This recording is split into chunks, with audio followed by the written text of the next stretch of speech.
नमस्कार दोस्तों, जिया डिफेंस में आपका स्वागत है। दोस्तों, एमओडी ने 6,800 करोड़ रुपए में 17 STT-40 ट्रेनर विमान खरीदने के लिए एचएएल के साथ समझौते पर हस्ताक्षर किए हैं। भारत के रक्षा मंत्रालय ने मंगलवार को हिंदुस्तान एरोनॉटिक्स लिमिटेड ने एचएएल के साथ 6,800 करोड़ रुपए में 70 STT-40 बेसिक ट्रेनर विमान खरीदने के लिए समझौते पर हस्ताक्षर किए हैं। इसने नई दिल्ली में रक्षा मंत्री राजनाथ सिंह की उपस्थिति में 3 कैडेट प्रशिक्षण जहाजों की खरीद के लिए Larsen and Toubro limited LNT के साथ एक अनुबंध पर भी हस्ताक्षर किए हैं। एक प्रेस विज्ञप्ति में कहा गया है कि रक्षा सचिव गिरधर अरमाने के साथ एमओडी के अन्य वरिष्ठ नागरिक और सैन्य अधिकारी और एचएएल एंड LNT के प्रतिनिधि अनुबंध पर हस्ताक्षर और आदान प्रदान के दौरान मौजूद थे।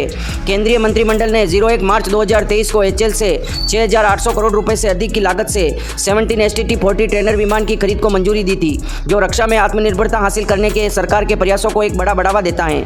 इसने LNT से 3 कैडेट प्रशिक्षण जहाजों के अधिग्रहण के लिए LNT के साथ अनुबंध पर हस्ताक्षर करने की भी मंजूरी दे दी है, जिसकी कीमत 3100 करोड़ रुपए से अधिक है, जो भारतीय IDM स्वदेशी रूप से डिजाइन विकसित और निर्मित श्रेणी के तहत STT-40 ट्रेनर के बारे में। STT-40 एक टर्बोप्रोप विमान है जिसमें अच्छी कम गति से निपटने के गुण हैं और यह बेहतर प्रशिक्षण प्रभावशाली प्रदान करता है। इस पूरी तरह से aerobatic tandem seat turbo trainer में एक वातानुकूलित कॉकपिट, आधुनिक avionics, hot refuelling, running change over, zero ejection seat विमान नव शामिल पायलटों के प्रशिक्षण के लिए भारतीय वायुसेना ने बुनियादी प्रशिक्षण विमानों की कमी को पूरा करेगा। खरीद में सिमुलेटर सहित संबंध उपकरण और प्रशिक्षण सहायक शामिल होंगे। एक स्वदेशी समाधान होने के नाते विमान भारतीय सशस्त्र बलों की भविष्य की आवश्यकताओं की शामिल करने के लिए एक उन्नयन एवियोनिक्स के लिए विन्यास योग्य है। विमानों की आपूर्ति 6 साल की अवधि में की जाएगी। STT-40 में लगभग शामिल 56% स्वदेशी सामग्री, जो प्रमुख कंपोनेंट और उप प्रणालियों के स्वदेशीकरण के माध्यम से उत्तरोत्तर 60% अधिक तक बढ़ाई जाएगी। एचएएल अपनी आपूर्ति श्रृंखला में MSME सहित घरेलू निजी उद्योग को शामिल करेगा। खरीद में 100 से अधिक MSME में फैले हजारों लोग को प्रत्यक्ष अप्रत्यक्ष रोजगार प्रदान करने की क्षमता है। दोस्तों, ये भारत के लिए बहुत गर्व की बात है कि हम इस तरह के ट्रेनर एयरक्राफ्ट खरीद रहे हैं, और वो भी भारतीय कंपनी से। बाकी दोस्तों, इस तरह के केवल ट्रेनर एयरक्राफ्ट भी हमारे को पहले विदेशी कंपनियों से खरीदना पड़ता था। ना कोई ट्रांसफर ऑफ टेक्नोलॉजी थी और ना ही कोई भारतीय लोगों को रोजगार मिलता था।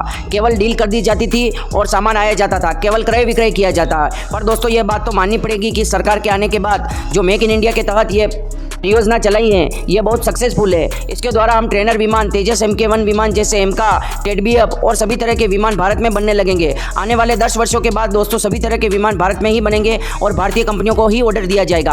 और दोस्तों, आपको जान के खुशी होगी कि भारत की प्राइवेट कंपनियां भी जोर तोड़ से कोशिश करके इन गवर्नमेंट कंपनियों के साथ जुड़कर अपने आप को साबित कर रही हैं। और दोस्तों, प्राइवेट कंपनियों भी कंपोनेंट और जो भी उनको ऑर्डर दिया जा रहा है वो समय पर पूरा कर रही हैं। प्राइवेट कंपनियां भी विदेशी कंपनियों के साथ जो टेक्नोलॉजी उनके पास नहीं है, वो ट्रांसफर ऑफ टेक्नोलॉजी के तहत दूसरे विदेशी कंपनियों के से टेक्नोलॉजी लेकर भारत के उपकरणों के लिए टेक्नोलॉजी प्रदान कर रही है। दोस्तों, भारत की प्राइवेट कंपनियों को कौन सा भी ऑर्डर दिया जाए वो कैसे भी करके पूरा करती है। ये बात तो माननी पड़ेगी आपको, क्योंकि दोस्तों भारतीय कंपनी को भी पता चल गया है कि ये ऑर्डर एक बार हमारे को प्रॉफिट नहीं मिलेगा।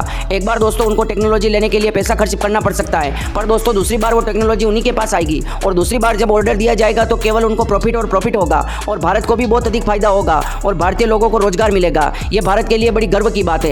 दोस्तों, हम केवल ये कह रहे हैं कि हम ट्रेनर विमान बनाने लगे हैं तो हमने बहुत बड़ा काम कर लिया है। दोस्तों, ये पहली सीढ़ी है। ट्रेनर विमान के ऑर्डर के पहले हमने तेजस MK-1 का ऑर्डर दिया था, हमने इसके बाद तेजस MK-2 का भी ऑर्डर दे दिया है। तो दोस्तों, ऐसा नहीं है कि फाइटर जेट जो युद्ध में लड़े जाते हैं उन फाइटर जेट को भी पूरी तरह से बनाने में सक्षम है हमारी DRDO और HAL।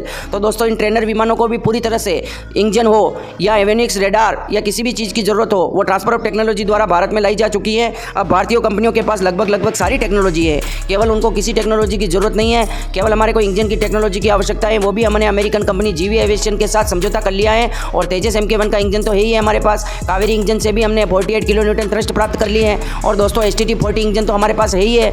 और भी दोस्तों इंजन हमारे पास बहुत से हैं जो हमारी GE एविएशन से समझौता करने के बाद हमारे पास टेक्नोलॉजी आ जाएगी। दोस्तों, आपकी क्या राय है? आपकी राय हमारे लिए महत्वपूर्ण है। कमेंट बॉक्स में आपकी राय जरूर दें। क्या इसी तरह भारत की प्राइवेट कंपनियों को ऑर्डर देना चाहिए या हमारी सरकारी कंपनियों से ही काम करवाना चाहिए? आपकी राय कमेंट बॉक्स में जरूर लिखें। जय हिंद, जय भारत।